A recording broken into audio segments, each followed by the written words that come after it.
Welcome back everyone to my Let's Play of The Legend of Zelda, A Link to the Past. And it's time for the finale. It's great that you could come all the way here, Felfel. I'm very happy to see you again, but you better believe that we will not be meeting a third time. Prepare to meet your doom. Now, his new trick is that he has two clones that shoot at you. But the clones, though, will only shoot the red fireballs, though, so actually they can actually, in a sense, benefit you. If positioning is all right, you can take him out much quicker. See, I got a double hit on him there. But, doink. Yep, even with the increased sword, we can't take him out. But yeah, we're not getting very good patterns here, but it's okay. He'll eventually fall. Well, that would have potentially been a good one, but this one should be okay. We should be able to get 1, 2. There we go. Hit 2 of them right there. And we take him out. And we will not be meeting him the third time, but we will meet his alter ego. See Ganon rising up out of there and turns off to a bat. And here, for some reason, we are able to use the bird and the flute. If we tried to do that in-game, it doesn't work. But now Ganon comes down here and smashes into the pyramid, and we gotta go follow him. But before we do that, remember there's always that fairy down here when you dash into the tree on the left. So let's do that and refill our life. Might as well fight the final boss with full life. And I'll be fighting the boss 2 times.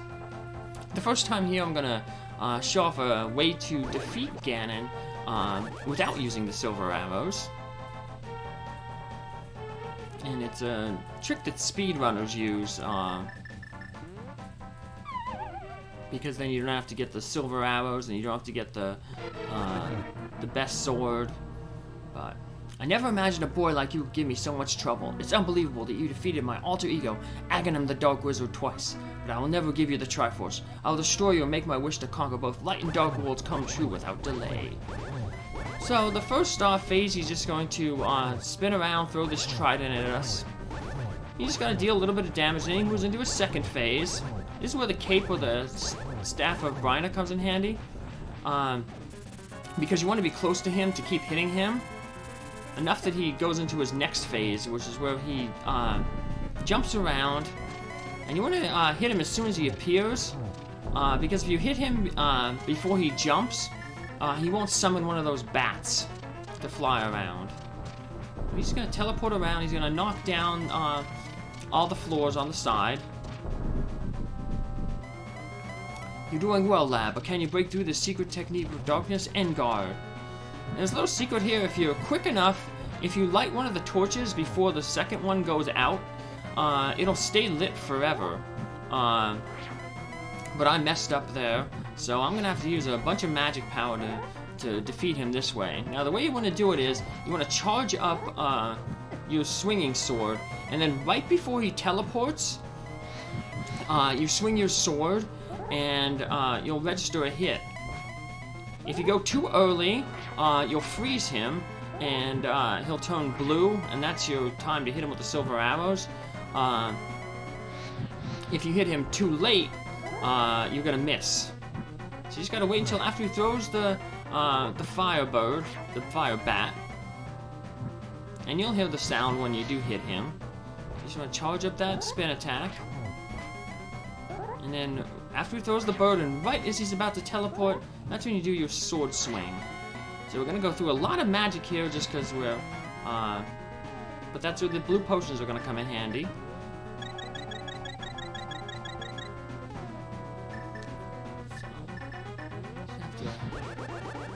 If you're really good with timing, you can do this real easy. If you see speedrunners do it, it's amazing how quick they do it. They never miss, but they have a lot of practice doing it, so.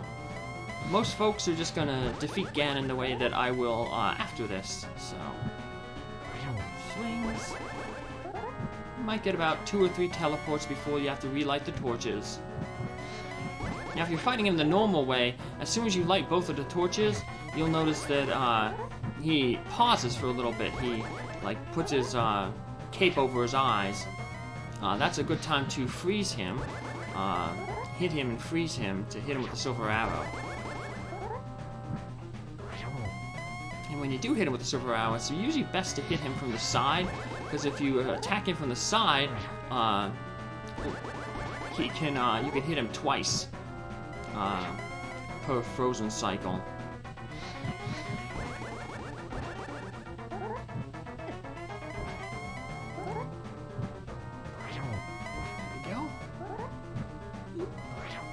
Again. Might need to use another potion. We have plenty of them, so wasted some magic there. We have 3 more refills that we can go with. Didn't have better luck when he's at the bottom. I'm gonna have to use a potion here. Short on magic power. That's what we got plenty of potions for.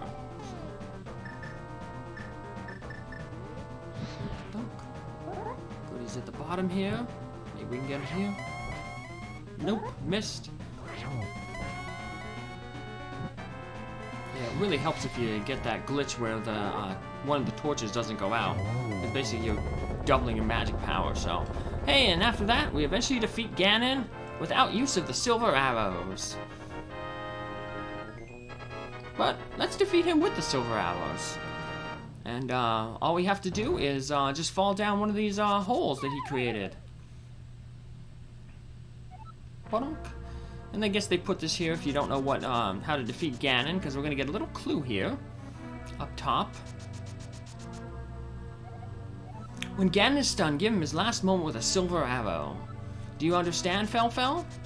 And we'll finally get to see where that hole takes you. So, yeah. Wondering how you got to that hole? Well, that's the exit for if you fall down the hole fighting Ganon. And just how that worm kept respawning when we left the room. Ganon will respawn, so we'll have to refight him again. But we want to have full magic, so let's freeze some of these guys. And then hit him with the hammer. Remember, we were told that when you destroy a frozen enemy, I believe it's a 50% chance that if you smash a frozen enemy with the hammer, that they'll drop a decanter. So, we already got full magic, but let's try it again here. Yeah, we got a little tiny one, so. Full hearts, full magic. Let's go take on Ganon again, the correct way, or the way the game intends you to take him out, so. And you'll see he's much easy. So, he gives us the same spiel.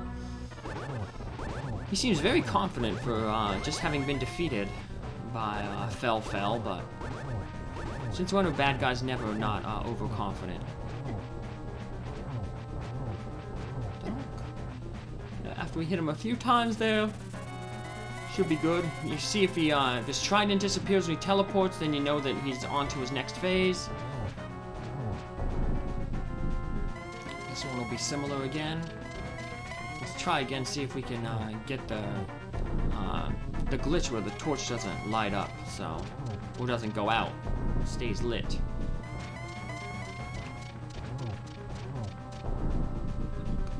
You basically have to light it right as it's going out, so. See if we can do it this time. If you hit him from the side though, oop, missed it. Oh. And yeah, we were too busy trying to hit Ganon there that I didn't get the torch on time. But yeah, if we shoot him from the side, you can get 2-hour shots on him. And all it takes is 4 silver arrows, and Ganon blows up. And we have saved Hyrule once again. Way to go, Felfel!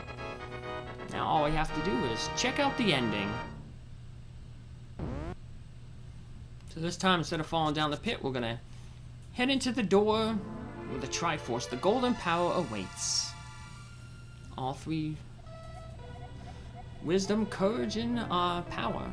Welcome, Felfel. I am the essence of the Triforce. The Triforce will grant the wishes in the heart and mind of the person who touches it. Or the hamster, in this case. If a person with a good heart touches it, it will make his good wishes come true. If an evil-hearted person touches it, it grants his evil wishes. Well, we know Felfel, he's a good boy. The stronger the wish, the more powerful the Triforce's expression of that wish. What is Felfel gonna wish for? Ganon's wish was to conquer the world. That wish changed the Golden Land to the Dark World.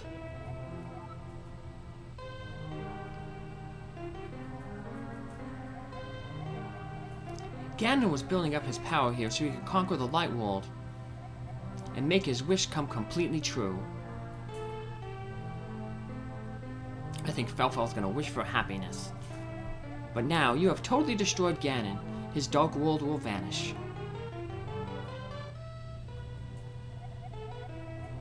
The Triforce is waiting for a new owner. Its golden power is in your hands. Now, touch it with a wish in your heart. And if you get the timing right, you can keep making the Triforce rotate like this. If you just circle around with your D-pad. So Felfel touches the Triforce, and what's his wish? For everyone to be happy. And let's see how everyone's gonna be happy. The king has returned. We saw that Agahnim had killed the king, but now the king is back, and there's Zelda and the maidens, and looks like the guards are all back to their normal selves as well. The loyal sanctuary sage, he's back to life. Way to go, Felfel. And who else's lives have we helped? Ooh.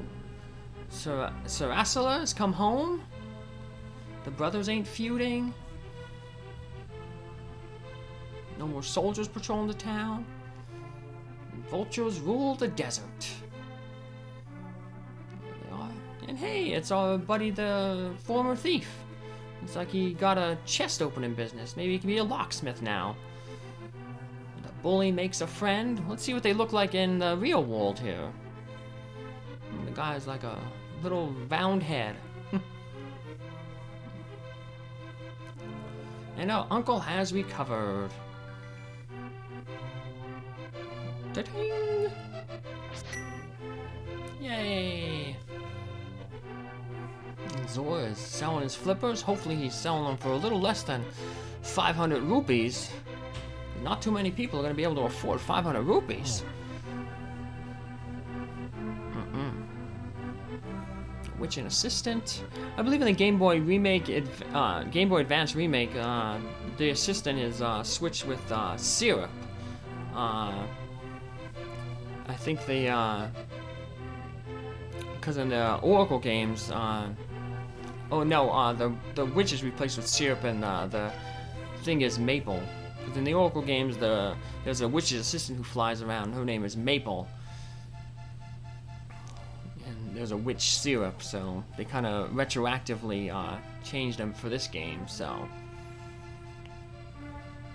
And if we didn't bomb the wall up here to the right, it'll be closed off in the ending, so. Just a small little change in the ending. Also, Link, when he was there with his, or Felfel was there with his uncle, his equipment is based on what you defeated the game with.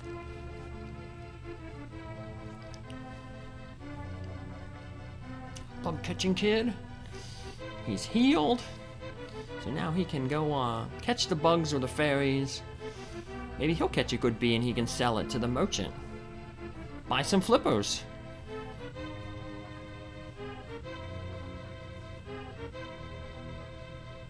And the lost old man.